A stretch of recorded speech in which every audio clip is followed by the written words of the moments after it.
It always starts the same way.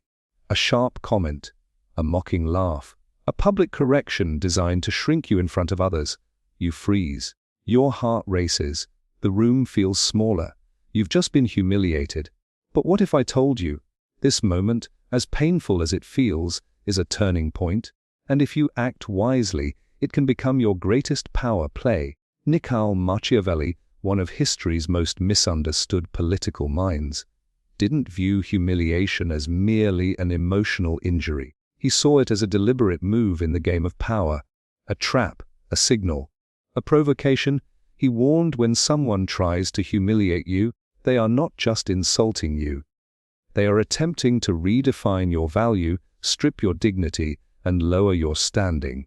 And if you stay silent or react poorly, you confirm their version of your worth. But Machiavelli also taught that this is precisely where your strategy must begin. Because how you respond when someone tries to humiliate you doesn't just determine how others see you. It determines how power flows around you. In this reflection, we'll explore what Machiavelli would have you do, not emotionally, but strategically. Because in his world, the wise do not collapse when embarrassed. They calculate, they prepare, and then they strike, not with anger, but with precision. This is not about ego. It's about control. It's about not letting someone else script your downfall. So if someone humiliates you, Machiavelli says, don't just feel it, use it. Humiliation isn't a random social hiccup. It's almost always deliberate, especially in environments where status, influence, and hierarchy matter. According to Machiavelli, when someone tries to humiliate you, they're not merely venting frustration or expressing a fleeting emotion. They're executing a power move. It's a calculated attempt to reposition you beneath them, socially, emotionally, or even professionally. The first step, then, is recognizing the true nature of humiliation. Most people mistake it for an insult or emotional wound, but Machiavelli forces us to ask a more strategic question. What is this person trying to achieve by diminishing me? In most cases, it's about control. The one who humiliates you wants to alter how others perceive you, and perhaps more dangerously, how you perceive yourself. The goal isn't always to destroy you. Sometimes it's subtler. They just want to introduce doubt, create discomfort, shake your confidence. A colleague might interrupt you mid-sentence in a meeting. A friend might make a joke that cuts too deep. A superior might offer public corrections that feel more like degradation than guidance. Why do they do it? Machiavelli would say, to test your reaction, to see if you'll submit, retaliate emotionally, or lose control. Because in the power game, your reaction becomes your reputation. Here's where most people fall into the trap. They take it personally. They become defensive, try to justify themselves, or retreat altogether. In doing so, they give the other person what they want. Confirmation of dominance. But Machiavelli's thinking is cold and clear. Never respond to humiliation on emotional terms. Respond with strategy. Before you speak, act, or react, pause and study the motive. Understand the arena you're standing in.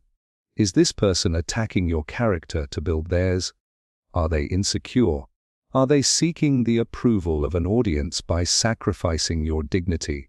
Once you view the act of humiliation through this lens, you no longer feel small. You begin to observe, and in that observation, your power returns.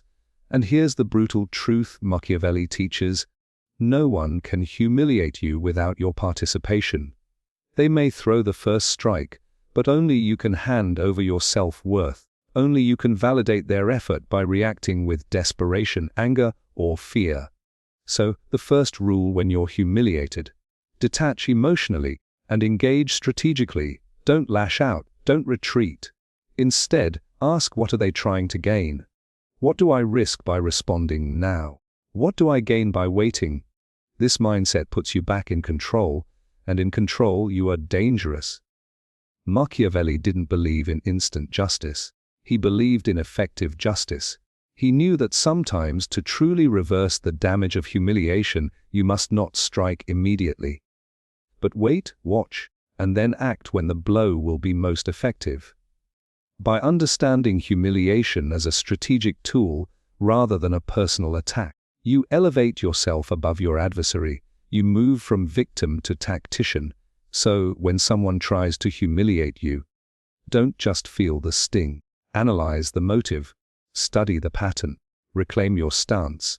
Because in Machiavelli's world, the one who controls the frame controls the outcome. And in this moment, your calm analysis is your first act of rebellion. When someone humiliates you, your first impulse will be emotional. Anger. Shame. The desperate need to defend yourself, explain your side, or lash out. But if you give in to this impulse, you have already lost the battle, not because your emotions are invalid, but because emotional reactivity hands power to your enemy. Niccolò Machiavelli understood the psychology of power better than most. In his world, the one who could suppress emotion in public, especially in response to insult, was the one truly in control. Why? Because those who humiliate you often want a visible reaction. They want to provoke a public unraveling. They want others to witness your fall from composure. Your outburst becomes their proof of superiority. That's why Machiavelli would advise you to never respond emotionally, even when your pride screams for vengeance. Instead, your response must be one of disciplined silence or strategically delayed retaliation. Silence, when delivered with dignity, is not weakness. It is an assertion of strength. It communicates that you are not easily rattled, that you do not consider the insulter worthy of a response. In fact, your silence puts the weight back on them. It forces them to question whether their attack landed, or whether you are quietly plotting something they can't see. And make no mistake, calmness terrifies petty tyrants. They expect you to flinch, cry, shout, or plead. When you don't, you interrupt their script, you force them to improvise, and most power-hungry individuals are only effective when they feel control over the stage. Take away the performance, and their dominance begins to fracture. But Machiavelli's philosophy doesn't stop at silence. He was not passive. He believed in response, but not reaction. There's a critical difference. A reaction is immediate, unfiltered, and emotional. A response is measured, thought out, and timed for maximum impact. Sometimes silence is enough. But in cases where your status is publicly threatened, at work, in leadership, or in politics, a calculated response may be necessary to preserve your influence. This response must never be impulsive, it must be strategic, quiet, and devastatingly effective.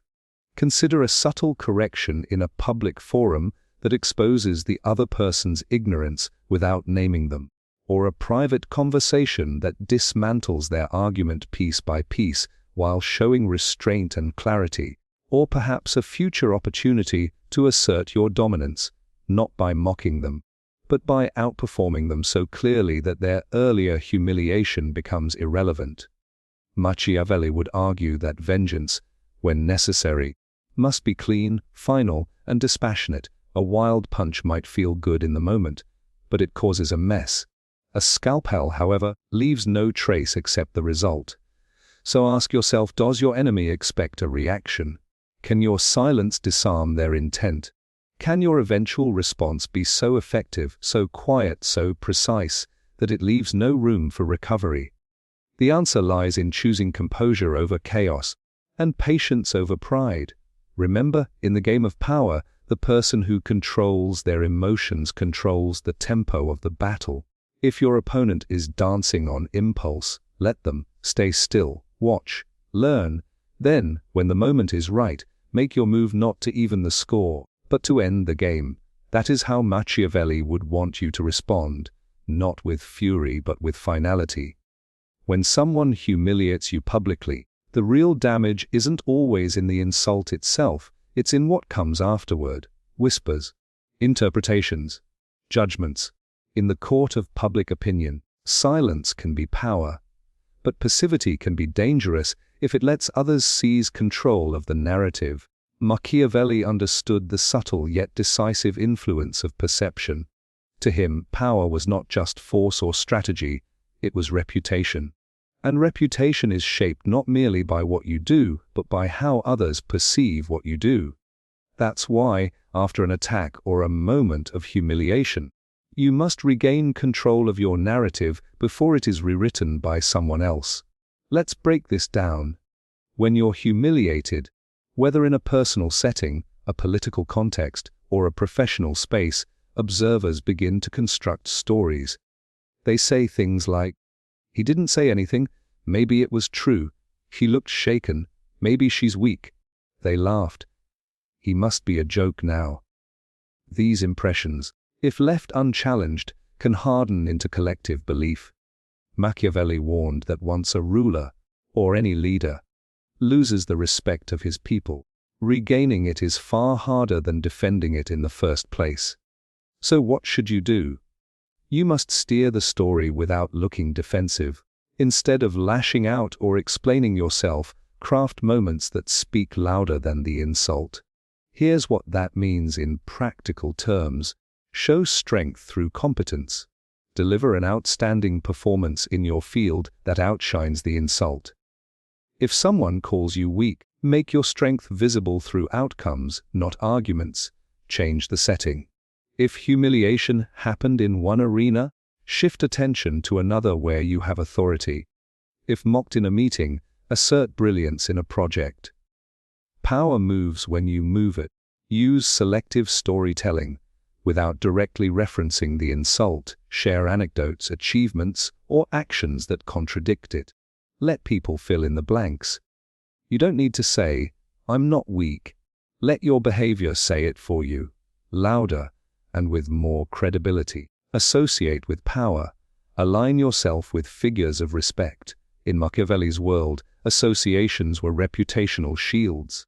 Being seen in the company of those who are admired can restore lost credibility without a word. Control your body language and presence. After humiliation, people look for signs. Is he still confident? Is she shrinking? Machiavelli knew that perception is shaped by posture, tone, timing. Your very presence becomes part of the story. If you walk differently after an insult, people notice. So, don't let them see a wound. Let them see resolve. But remember, Machiavelli did not recommend truth for truth's sake. He recommended appearance of strength, consistency of message, and strategic presentation of self. In his own words, everyone sees what you appear to be. Few experience what you really are. That is not cynicism, it is insight. You must shape what they see, or they will shape it for you. And never forget this: the person who humiliated you may want to turn you into a symbol of failure. Don't let them. Instead, turn yourself into a symbol of resilience, elegance, and power reclaimed. In today's world, where reputations rise and fall by pixels and posts, Machiavelli's advice is more relevant than ever. It's not enough to know who you are. You must be able to narrate who you are. Especially after someone else tries to write your story. Your silence was the opening. Your strategy is the build-up. But reclaiming the narrative, that's how you win not just the moment, but the memory. Humiliation tempts us toward instant revenge. We want to strike back, say something sharp, expose the other person's flaws, or simply show the world we're not weak. But if you react impulsively, you're not in control. Your enemy is. Machiavelli warns against this. In The Prince, he consistently emphasizes the importance of measured retaliation, not emotional outbursts. Revenge, if necessary, must be calculated, deliberate, and final. Anything less is a show of weakness. So what does Machiavellian retaliation actually look like? It's not about yelling, gossiping, or embarrassing someone in return. That's petty.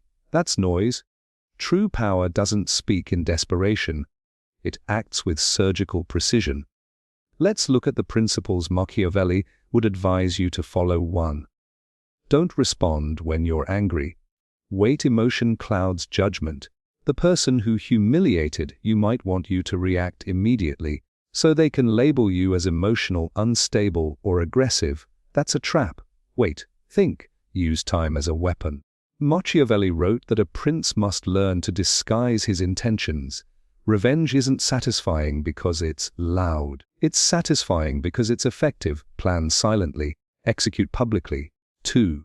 Strike where it hurts, not where it's obvious. Machiavelli believed that retaliation should aim not just at the person's pride, but their power base. This could mean undermining their influence, exposing their inconsistency, or simply outshining them where it matters most. For instance, if they humiliated you in public, earn the admiration of the same audience. If they made you look weak in a team, position yourself as indispensable to the team's success. If they tried to isolate you, build stronger alliances, especially with those who respect strength and loyalty. Don't retaliate in the same space as the insult. Shift the battlefield. 3. Let others do the talking. There's an old saying Machiavelli would likely agree with. You don't have to kill your enemy when others are willing to do it for you. If you retaliate cleverly, others may begin to notice. Why is she getting all the attention now? He didn't even flinch. And now he's winning. When you appear unbothered and successful, others begin to question the humiliator's strength or judgment. Your dignity becomes your revenge. Your rise is their decline, but in a way that looks natural, not forced. 4. Never let revenge overshadow your purpose. Machiavelli would warn you. Revenge must never become the point. Power must remain the goal. If you become obsessed with revenge, you lose sight of your strategy. Worse, you begin to look vindictive, not powerful. The best revenge is not revenge for its own sake. It is justice wrapped in strategy. Always ask yourself, will this move restore my position or just feed my ego? Machiavelli would choose the former, every time. 5. End it cleanly. Leave no room for retaliation. When you retaliate, Machiavelli advises that it must be decisive and total, no half measures. He wrote that if you injure a man, you must do it in such a way that he cannot strike back. Why? Because unfinished revenge invites further conflict. So, retaliate only when you can be certain that your move will be final or will shift the power dynamic permanently in your favor. In conclusion, Machiavellian retaliation is not about rage. It's about respect, not theirs, yours. It's about showing the world that you are not someone to be humiliated twice, that you are not impulsive, that you're not just strong, you're strategic. Because in the game of power, as Machiavelli knew, it's not the loudest who win. It's those who move in silence and strike with precision. Machiavelli's world was one where power could be seized, lost, or transformed in a moment, but reputation, that was the shield that protected everything else. When someone humiliates you, they don't just attack your feelings. They attack your image, your standing, your identity in the eyes of others. And in the game of power, your reputation precedes your presence. People will treat you based on what they've heard about you, not necessarily based on what they know. That's why Machiavelli considered reputation not just important, but essential, your most valuable political asset. So how do you protect it after being humiliated? How do you rebuild or even strengthen it? Let's explore 5 Machiavellian principles that show how to guard your reputation like a fortress. 1. Control the narrative. Before others do, when someone tries to humiliate you, they're often seizing the chance to write your story for you, to brand you as weak, foolish, or defeated. Machiavelli knew that the prince must shape perception as much as policy. If people believe you're crumbling, even if you're not, their belief becomes reality. To counter this, appear composed, not shaken. Project confidence even when healing. Let your actions, not arguments, show that you are unfazed. Remember, silence can be strength, but narrative is power. If you don't write your own, someone else will. 2. Elevate yourself publicly. but subtly after humiliation. Don't beg for attention or sympathy. That's weakness in Machiavelli's eyes. Instead, begin to associate your name with competence, resilience, and composure. Publish something thoughtful. Contribute something valuable. Offer insights. Excel in your work. Do something that becomes talked about without having to talk about it yourself.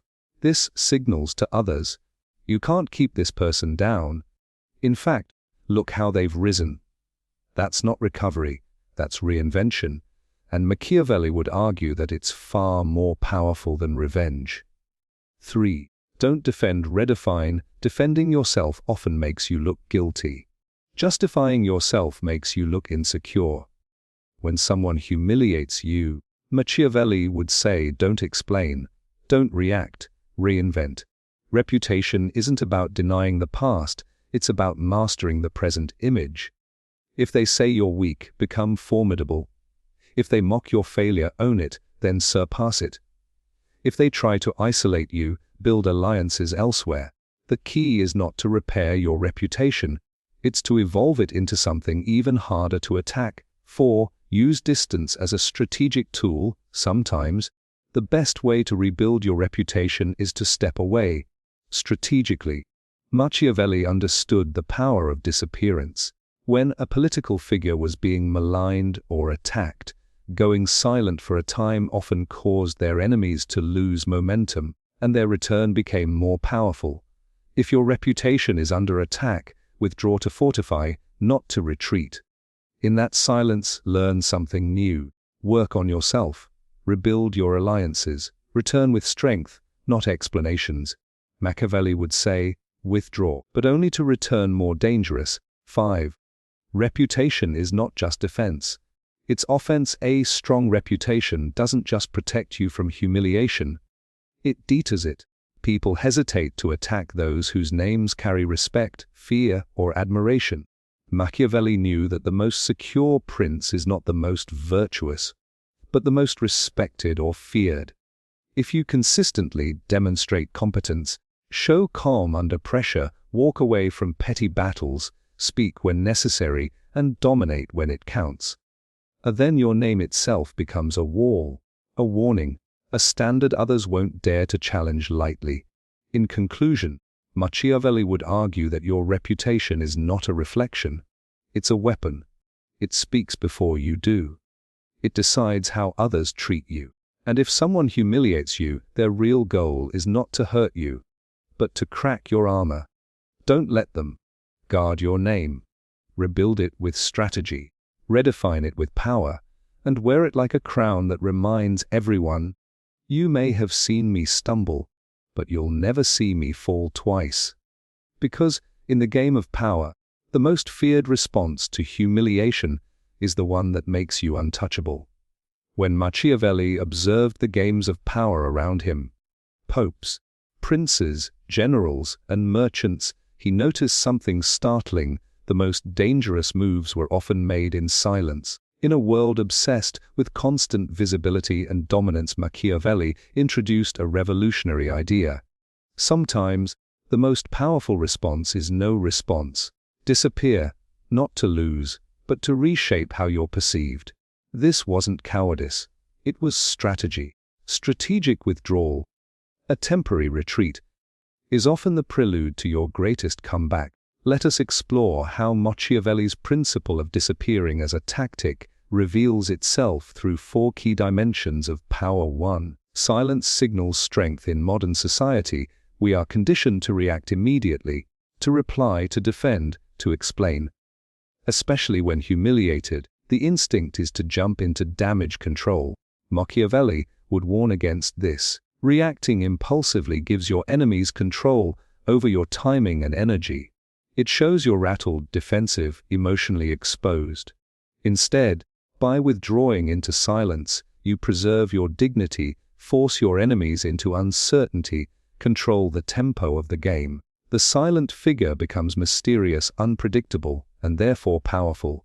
Remember, noise invites attack. Silence breeds fear. 2. Absence sharpens perception. There is a Machiavellian law of perception. What is rare becomes revered. What is constant becomes common. When you disappear, whether from a conversation, a public space, or even social circles, you allow people's memory and imagination to fill in the blanks. They begin to project strength onto your silence, even if you haven't done anything new. This is why respected leaders often retreat at their peak, only to return with renewed prestige. Disappearing also resets the narrative. The more they talk about you while you're away, the more relevance you retain. Without a word. 3. Retreat is not defeat, it's reinvention. Machiavelli watched as power players who lost influence tried desperately to cling on, making noise, creating distractions, begging for loyalty. Most failed, but those who retreated reflected and recalibrated their next move returned not as survivors, but as transformed threats. Use your disappearance to study your rivals, understand your weaknesses, build alliances away from the spotlight, develop new capabilities and insights. Disappearing isn't hiding, it's reinventing your next identity, one that makes the previous version look small. 4. Return when it hurts the most. Machiavelli admired timing above all. He believed that the wise don't simply act, they act when the enemy least expects it and when the impact is greatest. This is the climax of your strategic withdrawal. You reappear, not casually but with purpose, presence, and surprise. Return with a success that silences critics, a new alignment that changes the board, an image that is stronger, sharper, and smarter. Your reemergence should reshape the power dynamic, not seek revenge, but render revenge irrelevant. You don't return to settle scores. You return to rise above them. The Machiavellian takeaway: to disappear is not to quit. It is to exit the battlefield, to redraw the map. When others are scrambling to be seen, the one who disappears, calmly, intentionally, becomes the most talked about, the most feared, and eventually the most dominant. Your enemies may laugh when you walk away, let them, because Machiavelli would remind you, the lion does not roar when wounded, he roars when healed. Disappearance, when done with strategic intent, isn't escape, it is the gestation of power. After humiliation, the world expects you to fall apart. That's when you surprise them. Niccolò Machiavelli understood better than anyone true power is not about immediate retaliation. It's about long-term positioning. He would caution you never to fight your battles in the open, never to rebuild your empire under a spotlight. He would say, when they think you're done, begin your reconstruction, not with noise, but in silence. This is the art of quiet rebuilding. 1. Humiliation is a trigger, not a tombstone. Most people collapse under humiliation. They either react in rage, or they retreat in shame. Both outcomes make them predictable and easily dismissed. Machiavelli's mind, however, sees humiliation as the most powerful inflection point. It's an emotional blow, yes, but also a strategic opening. It clears the stage. It lowers people's guard, and it creates the illusion that you are no longer a threat. This is where you begin, not to recover, but to evolve. The real power isn't in how loud you bounce back, but in how silently you reshape yourself. 2. Rebuild where no one is watching. Machiavelli often warned princes and generals, never repair your walls while under siege. Do it when your enemies are distracted. Apply this metaphor to your life. Rebuilding after humiliation requires calculated invisibility. Take yourself out of the noise. Work on your craft, your image, your network behind the scenes. Channel energy into skills and strategy, not showmanship. Let people assume you're nursing wounds or licking your pride. While they speculate, you sharpen your blade. Quietly. This isn't hiding. This is training. Power, when it returns without warning, is more terrifying than power that announces itself. 3. Control the narrative by withholding it. In the modern world, people overshare. After humiliation, they post updates, explanations, emotional outbursts. Machiavelli would warn, every explanation is a confession of weakness. The less you say, the more powerful your story becomes. Allow mystery to build around your absence. Let others speak in your silence. And when the time comes, don't tell them what you did. Show them who you've become. Because when the public has no access to your struggle, they cannot measure your strength. That ambiguity becomes your weapon. 4. Invest in reputation, but in advance. Machiavelli wrote that fortresses can be destroyed, but a good reputation defends you even in exile. Quiet rebuilding must focus on reputation capital, associate with people of strength, wisdom, and discretion. Support others quietly, they'll remember it later. Cultivate excellence in private. It leaks into public perception over time. You're not just rebuilding skills. You're crafting a new legend, one built slowly, intentionally, and without the need for applause. The more time you invest without seeking recognition, the more shocking your rise will be. 5. The final rule: return without warning. Your comeback should never be anticipated. The element of surprise is what Machiavelli called the moment of opportunity. That split second when power can be seized because others are unprepared. When you return, don't explain your absence. Don't seek sympathy. Don't ask for anything. Instead, present results. Display strength. Offer no apologies. Let your presence raise questions. Let your new stature speak louder than your past fall. Machiavelli's wisdom. Play the long game. All powerful people suffer setbacks. What separates the Machiavellians from the emotional is the response, the emotional lash out, the impulsive self-destruct. But the Machiavellian, they vanish, they rebuild, they return, not as the person who was humiliated, but as the one who now holds the higher ground. Machiavelli reminds us, the world forgets failure when success is crafted slowly and revealed suddenly. So rebuild quietly, ruthlessly, strategically, because power isn't won in moments. It's forged in years, in silence, in solitude, and in shadows. Power, at its core, is not granted. It is understood, cultivated, and claimed. Across this journey through Machiavelli's mind, one truth emerges again and again. The powerful are not the loudest, but the most strategic. They don't act on impulse. They study the terrain. They manipulate time. They choose silence over reaction, patience over panic, and positioning over pride. In a world obsessed with instant results and public validation, Machiavelli offers a chilling but liberating path. You don't need approval to rise. You need awareness to play the game better than those around you. He taught us that ambition becomes dangerous when driven by anxiety, and that true control is not domination, but invisibility, unpredictability, and calm resilience. So whether you are rising, falling, or rebuilding, remember this: control the inner storm, and no external force can shake you. Withdraw to strengthen, not to retreat. Remerge not with apologies, but with presence. History does not remember the emotional. It remembers those who moved quietly and then moved the world. Be that player, not emotional, not reactive, just inevitable.